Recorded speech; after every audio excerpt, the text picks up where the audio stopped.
Bonjour à toutes et à tous pour cette nouvelle vidéo. Donc c'est une vidéo très spéciale parce qu'on est accompagné de Constance, community manager chez Mempacap, et Mathéo qui est en stage dans la team communication. Merci d'être avec nous. Le jeu va se dérouler en 3 manches. On va commencer par la première manche qui est des questions-réponses. Donc je vais vous poser une question, il y aura 4 possibilités de réponse. Vous pouvez frapper le petit buzzer n'importe quand vous voulez, quand vous avez la réponse. Et c'est 1 point par réponse. Il y a 10 questions. Est-ce que vous êtes prêts et prêtes? Oui. Ouais. Alors on commence. Première question. Qu'est-ce que le droit à la formation en France? Réponse A. Une obligation imposée par l'employeur. Réponse B. Un droit réservé aux cadres. Réponse C. Un droit universel permettant à tout actif de se former tout au long de sa vie. Réponse C. Eh oui, Constance, Ouais. bravo, c'est un premier point. J'ai vu, il allait buzzer, je me suis dit, allez, j'y vais avant. Si vous avez la réponse, n'hésitez pas à le mettre en commentaire. Question 2. Quelle est la définition officielle d'un soft skill? Réponse A. Une compétence liée à un métier précis. Réponse B. Une compétence comportementale et relationnelle. Réponse B. Et oui, Compétence, Constance, bravo. Mais tu es au taquet. Ça fait J'en ai fait des 0. CV, alors... 2-0 pour Constance. Question 3. Ok. En France, quel organisme gère le compte personnel de formation? Réponse A, l'URSSAF. Réponse B, la caisse d'allocation familiale. Réponse C, la caisse des dépôts et consignations. Ou réponse D, le ministère de l'Éducation nationale. Je dirais C. Non, c'est pas ça. Es-tu sûre? Ouais, je sais pas. Bah, je tente. De toute façon, j'ai rien à Eh perdre. oui, Constance, Ok. bravo. C'est la caisse des Attends. dépôts et Ça consignations. allait pas être la caisse familiale. Ah, hein. Voilà, c'est la caisse des dépôts et Je consignations. savais pas si c'était C ou D, qui gère, j'attendais. qui gère l'application Ok. Mon compte formation et les fonds du CPF. Ok. Donc ça fait 3-0. Mathéo, je Que compte je sur revienne. toi pour revenir. Ouais. On est à la question 4. Quel pourcentage des salariés Oh là. français déclarent souffrir de stress au travail? Réponse A, 25%. Réponse B, 42%. Réponse C, 64%. Ou réponse D, 78%. Oui. Réponse D. Et non, Mathéo. J'hésitais entre la B et la C. C'est pas ça? Bah, Bah, je sais pas, la B. Et non. Bon, bah, c'est... Ah, parce que Là, c'est- Ah, parce que là, du coup, on peut avoir le point. Bah oui. Je pensais que c'était mort, du coup. La B. Là, c'est. Ah non, la C. Bah oui, c'est la C, 64%. Donc, près de 2 salariés sur 3 se déclarent stressés au travail en France. Un chiffre alarmant qui explique pourquoi la question du bien-être professionnel est devenue un enjeu majeur pour les entreprises et les individus. Voilà, donc ça fait 3-1. Un. Tout est encore jouable. Question 5. On est à la moitié de cette première manche. Combien de temps en moyenne un salarié français reste-t-il dans la même entreprise? Réponse A, 2 ans. Réponse B, 5 ans. C'est 5 ans. Eh oui, Mais bravo, j'aurais dit Ça, je sais, cinq ans. j'ai vu un Cinq article ans. sur ça la fois dernière. Et oui, la durée moyenne dans une même entreprise est d'environ 5 ans en France, bien loin du CDI à vie qu'on imagine encore parfois. Le marché du travail bouge beaucoup plus vite qu'on ne le croit. Ça fait 4 points à 1. Ça, on l'a vu il y a pas longtemps en plus, je crois, dans un article ouais. ou dans un truc. Ça me dit un truc aussi. Ouais. Un article de blog, je pense. Et ouais. Rendez-vous sur notre site. Question 6. Quel est le secteur professionnel qui enregistre le plus de reconversions en France?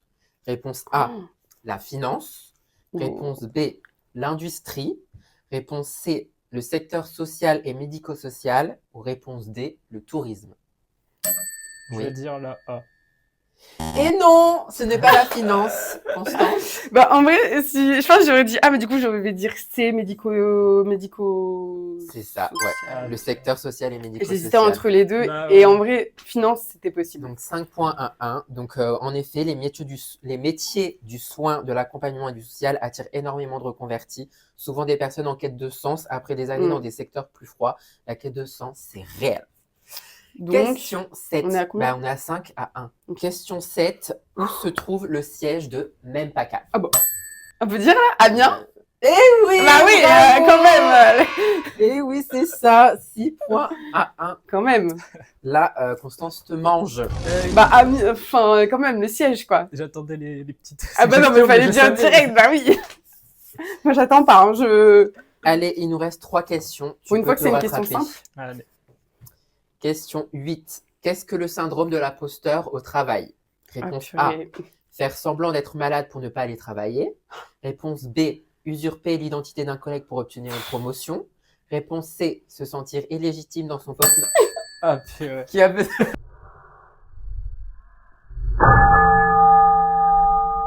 C'est bon. Ok. J'ai eu ma main en dessous, il est arrivé comme ça. Bah, du coup, là, c'est.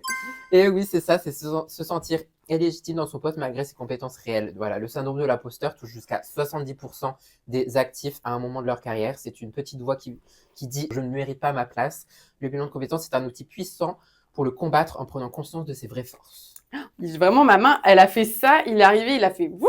Ah oui, Donc vraiment. 7-1. Bon. Je crois qu'on sait qui a gagné la première C'est manche. aussi l'un des derniers articles de blog. Allez, avant-dernière question. Quelle est la différence entre un bilan de compétences et un coaching professionnel? Réponse Ouais. A. Le coaching est gratuit, le bilan est payant. Réponse B. Le bilan est réservé aux cadres, le coaching à tout le monde. Réponse C. Le bilan est un dispositif encadré par la loi, le coaching ne l'est pas. Ou réponse D. Il n'y a aucune différence. Là, c'est. Et oui, bravo J'allais- Mathéo, ton deuxième point. J'allais la dire. Il était plus rapide. Et oui, le bilan de compétences est strictement réglementé par le Code du travail, la durée, la phase, confidentialité, prestataire certifié. Le coaching, lui, n'a aucun cadre légal. N'importe qui peut se prétendre coach du jour au lendemain. Dernière question. Donc là, ça fait 6-2. Ah non, bah non. 7-2. 7-2. 7-2. Qu'est-ce que la dérive de carrière? Réponse A. Changer de métier volontairement. Réponse B. Être licencié sans préavis. Réponse C. Évoluer trop vite dans sa carrière. Ou réponse D. Se retrouver dans un métier sans l'avoir vraiment choisi par défaut. La D. Et oui, Ah, Mathéo! je savais pas du tout. En fait, Donc ça fait j'ai 7-3. Et oui, donc beaucoup de gens se retrouvent dans un poste qu'ils n'ont jamais vraiment voulu, portés par les circonstances, les opportunités, la pression familiale. Le bilan de compétences permet justement de reprendre les rênes de sa carrière consciemment. Cette première manche est terminée, donc Constance a 7 points, Mathéo 3 points. On va enchaîner à la deuxième manche. Rien n'est joué, tout peut se rattraper dans cette deuxième manche. Nous revoilà pour une deuxième manche. Donc, on est toujours à 7 pour Constance, 3 points pour Mathéo. Vous allez devoir piocher chacun à votre tour une petite affirmation qui se trouve dans ces petites boules. Et vous allez devoir me dire si c'est vrai ou faux. Donc, si c'est vrai ou faux et que vous avez bon, vous avez 1 point. Et si vous justifiez la raison du pourquoi c'est vrai ou faux, vous avez un deuxième point. Ok. Ok. Qui commence? Honneur aux hommes. Allez. Un recruteur n'a pas le droit de te demander si tu as fait un bilan de compétences lors d'un entretien. Ah, bah ça c'est vrai. Et oui, c'est un premier point. Donc, pourquoi? Parce que c'est une démarche personnelle qui relève du privé et du coup le recruteur il n'a pas à savoir ça. C'est ça. Ça fait 2 points pour Mathéo. Belle Super. justification, j'avoue. À J'aurais toi, pas Constance. dit mieux. Les personnes qui se reconvertissent gagnent en moyenne moins d'argent qu'avant dans leur nouveau métier. Bah, du coup, c'est... Attends, je vais relire la question au cas où. Les personnes qui se reconvertissent gagnent en moyenne moins d'argent qu'avant. Non, bah du coup, c'est faux. Et oui, bravo Constance. Pourquoi? Du coup, les personnes qui se reconvertissent, elles peuvent se reconvertir vers un autre métier qui peut gagner potentiellement mieux ou alors faire des évolutions au sein de leur propre entreprise ou dans un secteur différent. En bref, ils peuvent bien sûr avoir un salaire qui est plus élevé. C'est bien, bonne justification. Donc, Merci. ça fait 2-2. Allez, Mathéo. Allez.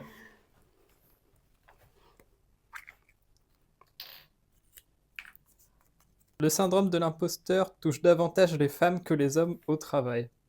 C'est une bonne question. C'est une bonne question, ça. C'est une bonne C'est question. pas une question, c'est une affirmation. Je dirais que c'est vrai. Et oui, c'est vrai. C'est vrai. Pourquoi? Alors là, par contre, en justification, j'en ai pas. Ah, Donc, tu perds ton point. Bah, il a déjà un point. Ouais. il a déjà un J'ai point. Vraiment pas. Donc oui, en effet, donc c'est vrai, les études montrent que les femmes sont statistiquement plus touchées par le syndrome de l'imposteur au milieu professionnel, bien qu'il concerne tout le monde. Un vrai frein invisible qui empêche beaucoup de personnes d'oser évoluer ou se reconvertir. Eh oui. Donc ça fait 2-3. À toi, Constance. En France, on peut changer de métier à tout âge. Bah là, c'est vrai. Pourquoi? Parce que par exemple, une reconversion, ça peut se faire à n'importe quel âge, que ce soit dans le début de votre vie professionnelle ou à la fin. Tous les jours, donc avec MempaCap, on a des personnes qui viennent faire des bilans de compétences. C'est des personnes qui peuvent avoir 27 ans, comme 55 ans, comme plus. Il n'y a vraiment pas d'âge pour se reconvertir. Alors, il y aura peut-être des métiers qui seront moins adaptés selon l'âge, mais voilà. Très bien. On t'a pas demandé de faire un roman, mais c'est C'est pas noté. C'est ce que je réponds sur les réseaux sociaux. Wow! Donc ça fait 4-3. À toi, Mathéo. Ton avant-dernière affirmation. Si j'y arrive. Millennials, nés entre 1980 et 1996, changent en moyenne 4 fois plus de métiers dans leur vie. Oh, Ah ouais. t'es un millennial, toi? Non, je suis 97. Ah mince. Bah, je dirais que c'est faux. Et non, C'est c'est vrai. vrai. Et ouais, contrairement aux générations précédentes, qui restaient souvent dans le même secteur Ouais. toute leur vie, les millennials multiplient les reconversions. La fidélité à un métier n'est plus une valeur dominante, l'épanouissement, si. Et la Gen Z? Nous? Ah bah, allez voir. Ouais, parce que moi, j'aurais dit ça, et c'est pour ça que j'ai dit faux pour les milléniaux. Je me suis dit, Bah, c'est la Gen Z. moi, je me suis demandé du coup. Bon, allez, je prends la Donc, grise. ça fait toujours 4-3. Pardon. Alors, en France, les femmes font plus de bilans de compétences que les hommes. Ça, c'est vrai. C'est vrai. C'est vrai. C'est vrai.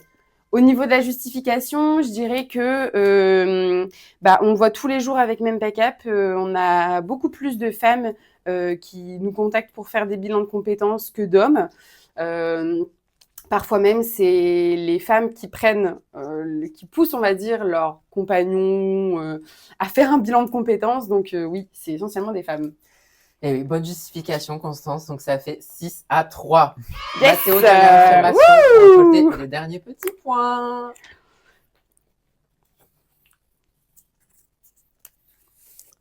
Alors, une personne sur deux a déjà pleuré à cause de son travail. Je t'y arriverai. Oui, c'est vrai. Ah, ok. Pourquoi? Je dirais à cause du stress, la charge de travail, peut-être un management toxique.